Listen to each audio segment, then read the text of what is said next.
যারা কোরআনের আন্দোলন করে না, এরা মিথ্যায় পর্যবসিত হয়েছে, ইতিহাসে রাস্তা করে নিক্ষিপ্ত হয়েছে হাসিনার মতো বেয়াদব। সমস্ত জালেমদের ফাঁসি হবে এই বাংলার জমিনে, এরা যেন কোনোদিন আর পা তুলে দাঁড়াতে না পারে।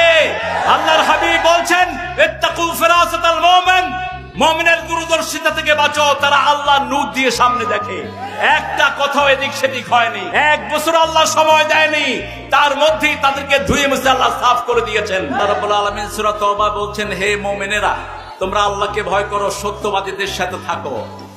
সত্যবাদী ইসলাম আছে যেখানে, সত্য আছে যেখানে, ইসলাম আছে যেখানে, সত্য আছে সেখানে, কোরআন আছে যেখানে, সত্য আছে সেখানে। যারা কোরআনের আন্দোলন করে না, এরা মিথ্যায় পর্যবসিত হয়েছে, ইতিহাসে রাস্তা করে নিক্ষিপ্ত হয়েছে হাসিনার মতো বেয়াদব। যারা সাইদি সাহেবের সাথে বেয়াদবি করেছে, একটাও বাঁচে নেই। উনি এক বছরও সময় দেননি। তিনি বলেছিলেন, আমাকে যদি শহীদ করা হয়